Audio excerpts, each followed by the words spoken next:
And we're live. Welcome, everybody, to the September 17th, 2024 Portsmouth Police Commission meeting. We will call this meeting to order, and we'll start with the Pledge of Allegiance. Commissioner Fernald, do you want to lead us today?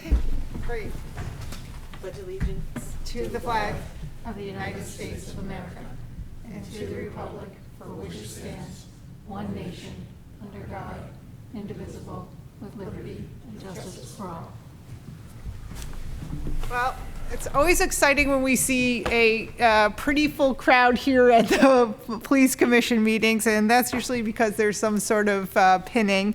And so with that, I'll take a motion to suspend the agenda to move items 1, the vesting and rank ceremony, as well as the donation presentation. So moved. Second. All those in favor? Aye. Aye.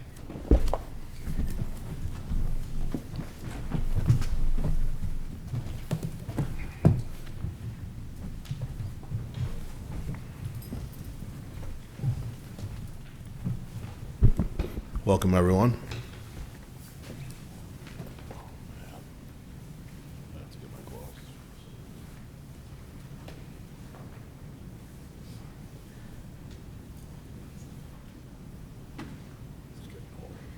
That's the glare.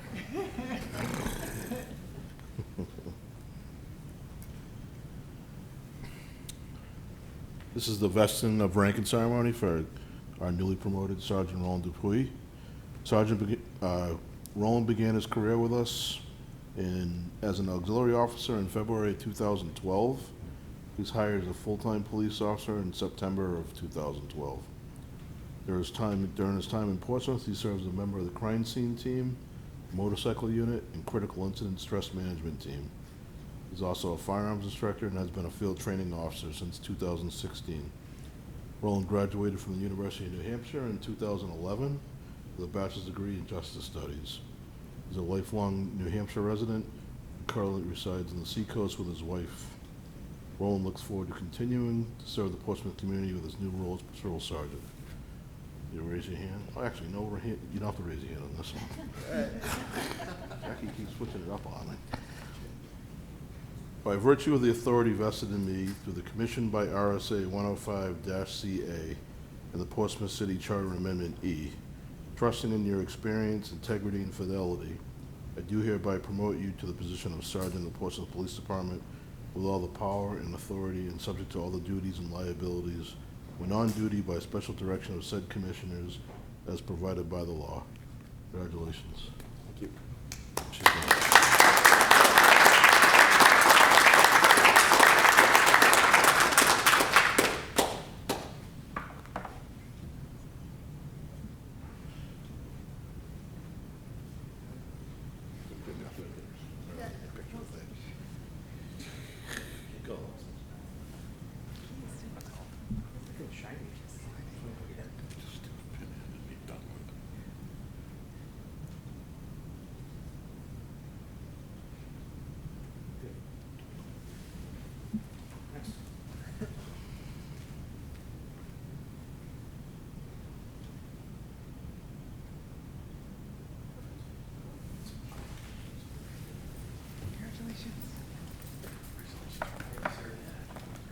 Thank you very much. Congratulations. Congratulations. So much. All right. Yeah, we can go back up. Yeah, we'll go back up.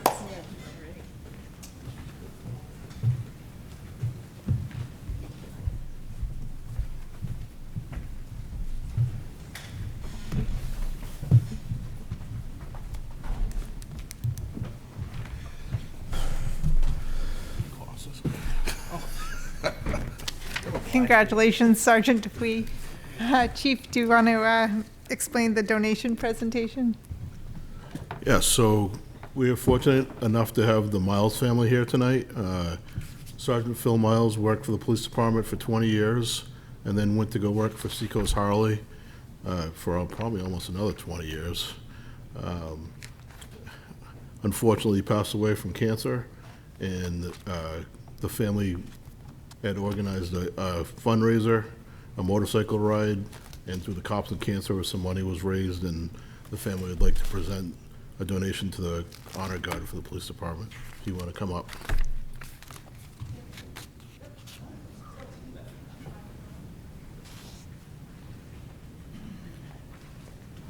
So I have just a couple of things to say, but congratulations. I remember when Phil was promoted to sergeant. Long time ago.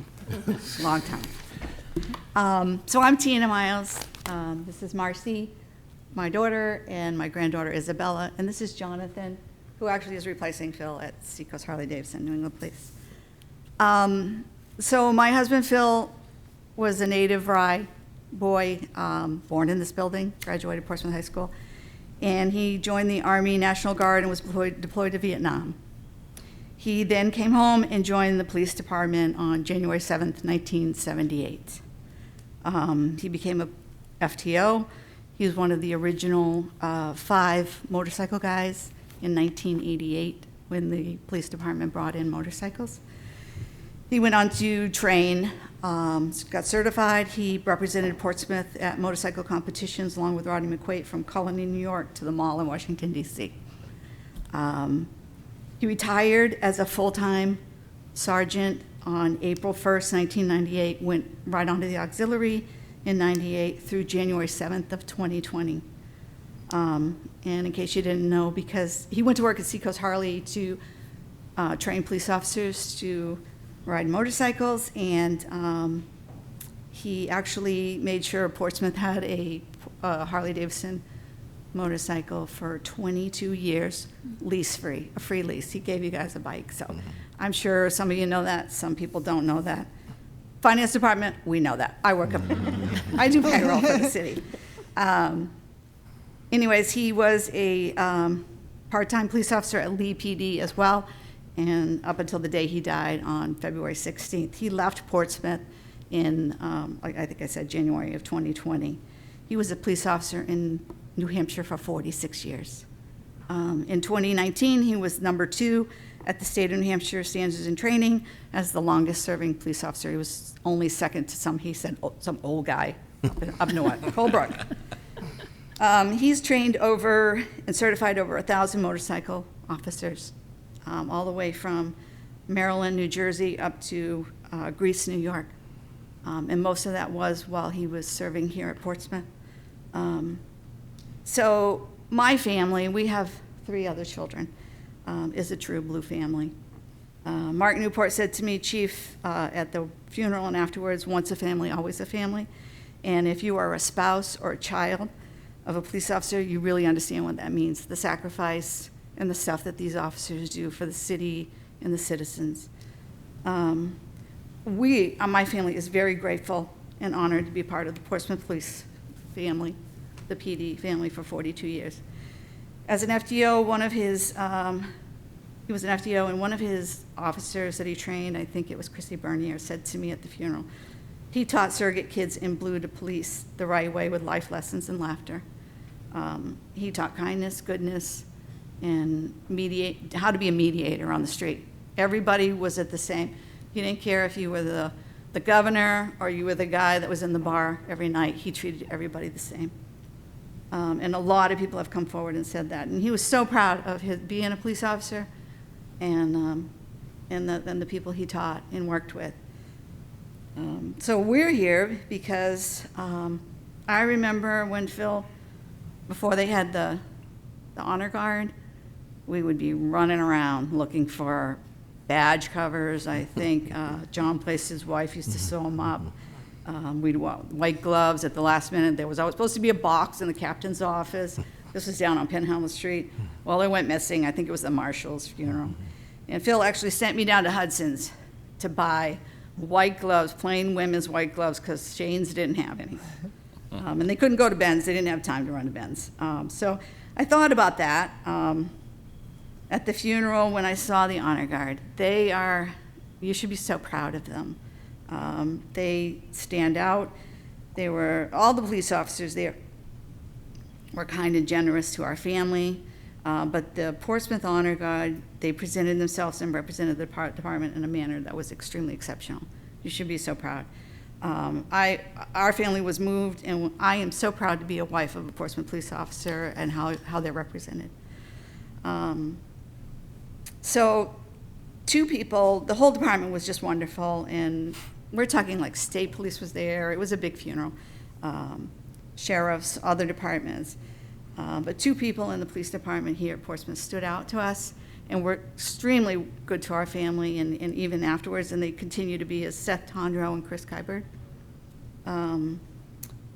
Seth even keeps the flag at the cemetery in Rye nice, because it fades. They're blue, and they fade to purple. And when I go down there, it's always nice. It's not faded. And just behind Phil Slaughter's, two Rye police officers, and their flag's on the ground. I'm like, I gotta take the stapler and say, I keep picking it up. So I just want to say that they go above and beyond. Seth has done a great job. Chris has done a great job. Chris was really great with the fundraiser for the charity ride, which we brought in quite a bit of money for Cops for Cancer. I believe it was over $25K. So that was really nice. The Honor Guard is a great part of the department. It exhibits, unspoken dignity to the community, funerals, parades, ceremonies. We're very fortunate that we have that here. I didn't know, and I read on the website just Friday that it's a lot by donation. Didn't know that till I read that Friday. But anyways, so why we're here is while we're at the funeral, and I saw them standing next to the casket next to me, and they were so good. I thought, I got to do something for these guys. So when we were planning the charity ride, they asked me, is there anything you want, Tina? And I'm like, no. Well, then finally I said, well, I want the Honor Guard at Portsmouth to get something. I mean, they need help, and I know even on the motorcycle unit, the boots and everything costs a lot of money. But the Honor Guard, they were just so good, and yeah, I was impressed. So I said, I'm gonna give them $1,000. Can we just match it? Can we bring some more money in? Because my family's gonna give some money. Can we match it? And they did. So we actually tonight have $3,200 to give to the Honor Guard. Wow. Hopefully that will help them out. And just to express how great they were to us and how proud we are to be part of the family of Portsmouth PD. And yeah, so that's what I had to say, and I appreciate all your time. The city manager was great when I was out. But yeah, Phil did a lot. He loved this place.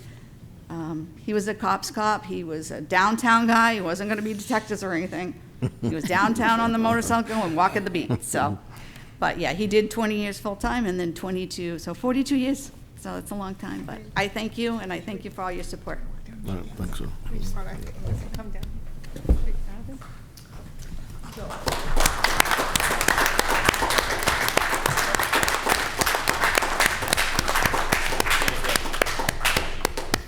You did it without crying. Thank you. Thank you. Thank you. Thank you.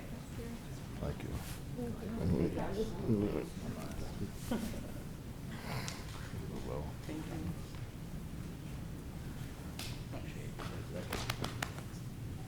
still waiting for that new road drive. Exactly.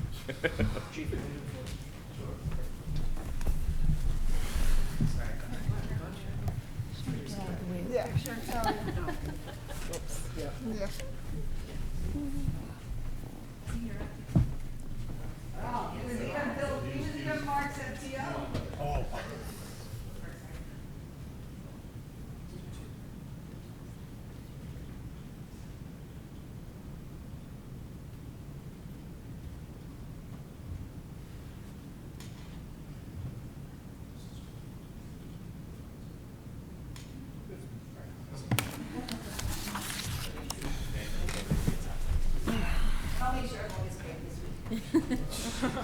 It is pay week. Congratulations. Thank you. Wow. Thank you guys so much for your contribution and your efforts. I did not have the good fortune of knowing your husband, but we are grateful for this donation and also for his service. Both, it sounds like he had a true lifetime of service, and even posthumously, his service and legacy lives on through your family and this wonderful contribution for the Honor Guard. We can all only aspire to be so great. So thank you so much for the donation and for all the service that both your husband and your whole family has given to Portsmouth Police Department and otherwise. I'd add to that, maybe it goes without saying, I'm going to say it anyway, but your family will always be part of the Portsmouth Police Department family. So I want you all to know that. You have some nice, really good guys, so Yeah. just coming up just as good as you. Thank you. Makes our role easy. Thank you. So with that, I will take a motion to accept the monetary donation from the Miles family in the amount of $3,200. I move to accept the $3,200 from the Miles family for the Portsmouth Police Honor Guard and forward it to the City Council for their action. Second. All those in favor? Aye. All right. And now, at this point, we will, take a motion to accept the minutes from the August 20th, 2024 meeting. So moved. You don't stay. Any changes, additions, subtractions? None. Okay. All those in favor? Aye. And now that we're done with our awards and presentation, we come to public comment, and it's pretty empty in here. But anyone can rewatch this on YouTube, so if you have any questions after you view this, feel free to reach out to any of us. We're moving on to new business, and we're going to start with the Police Commission facilities update. So we'll begin with restoration. Chief, Deputy Chief, anyone? There's nothing new to add. We're still holding steady where we're at. Again, the last piece of the PD that needs to be restored is the dispatch center, and we're just not in a position yet to start that project. I have one question. From the start of your remediation or restoration efforts to now, how much has been spent on that effort, would you say, an estimate? Karen, I have to answer that one. I'm not sure. It's because it's been such a long period of time now. I'll have to get back to you on that, but it's hundreds of thousands. Okay. Certainly something we can talk about next month if we want with a little more, it's hard to keep track of that over the years. Does anybody have any other questions about the rest? Okay, so moving on to the community policing facility planning. I am inviting everyone here. We have the city council meeting on Monday, this upcoming Monday, the 23rd. There will be a presentation by the working group on updates on the new police community facility building. Taking into consideration after having the last meeting where we talked to city council about to address some of the concerns about location, cost, and sort of the massing. There'll be a presentation on Monday and as part of the regular city council meeting, and we invite everybody from the public to come, share your views, public comment. It will be an opportunity for the city council and the public to get an update on all the work in progress that's being made. Does anybody have anything else to share? No, we welcome input from the community. We've heard all the comments that have been made previously about the conceptual designs that we have out there, and we have some new conceptual designs that we think will address some of the concerns, and we look forward to presenting on Monday and hearing from the community. I would add something that's bothered me. I would remind the public that what they see in the Portsmouth Herald, the last picture of the proposed facility they saw and the upcoming one, it doesn't have windows. It is not a depiction of the design of what the police station will look like. It was merely an exercise to figure out what space it would occupy and how it would be positioned. So those of you who found that the picture that appeared in the Portsmouth Herald several months ago of the so-called massing exercise, that is just a visual of the space it would occupy. not what the building will look like. There will be, for example, windows on the building. Thank you, Commissioner Scher. I mean, and I think, but with that, which is important to, thank you, Commissioner Scher, that's really a nice reminder for us all. But I think the one thing is, as a member of the working group has worked very hard to really listen to the community, listen to the city council, and then collaborate among the working group and come back with new design and new ideas to effectuate or respond to those concerns. And I, feel pretty excited about these new designs because I think it does really address all the concerns we heard, and we're hopeful that we'll get more input and continue to move the ball forward after Monday. So next, does anybody have anything else? No? Okay. With that, the community priorities, the CAD RMS system update.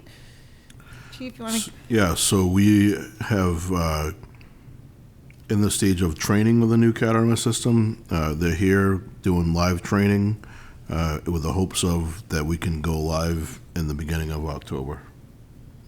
And Chief, can you talk a little bit about how Go Live works and what sort of training is happening now in preparation for that Go Live date? It's not simply. Yeah, so in the last 18 months, Central Square, which is a company that we're going with, has built a new system specifically for the police department. Over that 18 months, they built all the different modules. In the last few months, they've migrated all of our data that is in our current operating system into the new system. And now, with the training, we have basically a live demo with our information in it and teaching us the differences of the new system in comparison to our old system, and working through each individual department or division in the department to make sure it fits the needs of all the individual departments and offices and officers, civilians. Everybody gets to work inside of it now and work out the bugs. So hopefully by October we have those worked out and we will be able to transition to fully operating on the new system.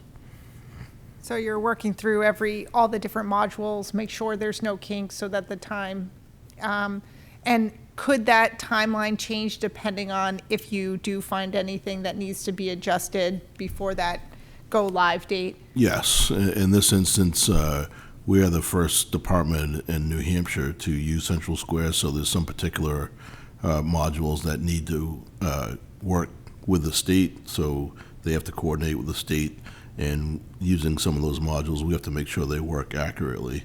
And if some of those bugs we find during the training session aren't done in time for our live date, then we will have to push the live date back. So fair to say, the nice thing is you have redundancy now in terms of the duplicity of systems. Once you feel confident that all the modules are meeting your needs and that training is done, then we get to the Go Live point. But the Go Live date, although is, coming up quickly, is somewhat tentative based on making sure that it works, right? It works. Right. We're not going to turn it on until it does what we need it to do. Okay. Does anybody? Any updates? Karen, we had a body worn camera grant. Do we have any updates on that? We haven't heard back on that. I think the notifications come out in October. Okay. And you did ask how much. It was for $220,000, and then there was also a 50% match, so we would have to match $220,000. And since the total was well over $800,000, we're fine with meeting that match. Great. And this is a federal grant. It's a federal grant, yep. Well, we've been talking a lot about both the body-worn cameras and CAD RMS systems since pretty much since the onset of Commissioner Scher and I on the Police Commission, and it is right around the corner and coming to fruition. And we talk about the community priorities and where we're going from here. Now the real heart of data acquisition will begin, and we're excited to use that data to, to the benefits of community policing. It's finishing off bringing the police department into the 21st century technologically, and it's a big and important step. Yeah, and even further, right? We'll be at the cutting edge of having data collection that was specifically with a CAD RMS system that is specifically designed to capture important data that make Portsmouth a better community policing department. So that's exciting. Does anybody have anything else? Okay. I think that pretty much sums up our police commission business. Any other business?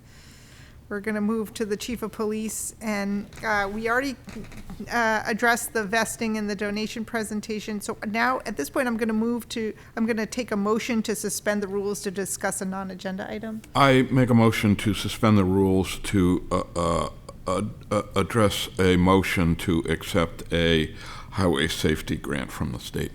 Second. All those in favor of suspending the rules? Aye. Aye. Okay.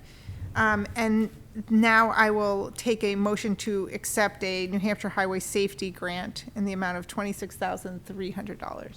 I move to accept the New Hampshire Highway Safety Grant in the amount of $26,300 and forward it to the city council Yes, please forward it to the city council for for their action. further action. Yes. Second.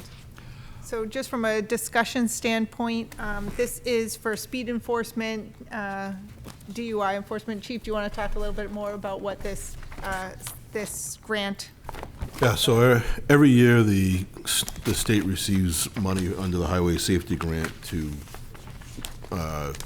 add additional officers on the roads to enforce all kinds of traffic details, whether it's seatbelts, speeders, distracted drivers, DUI.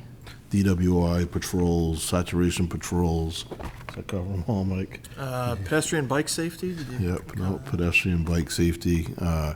So there's additional funds that we're fortunate to receive, extra money to put extra officers on the road over and above our normal number of officers, and we've been one of the leaders in the state in receiving these funds and being able to put up statistics that support the need here in Portsmouth. So this will allow us to continue on with that process.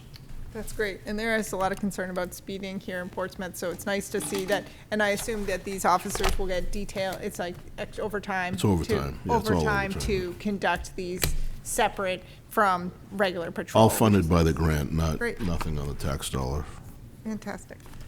All right, does anybody have any other comment? Okay. On the motion, Commissioner Fernald? Are you? Yes? Oh, yes. Commissioner Shea? Yes. Yes. And I'm a yes. So that's 3 yeses. Crime analyst report, Chief? Or Deputy Chief? Sure, thanks, Commissioner. And just a word on our crime analyst. She's been at the position now for a number of months, and she had some initial onboarding training, and she's continuing with her professional development, and that she's joined a number of crime analyst associations where she's developed good contacts, good strategies, and just enrolled in a year-long training course, which she does online.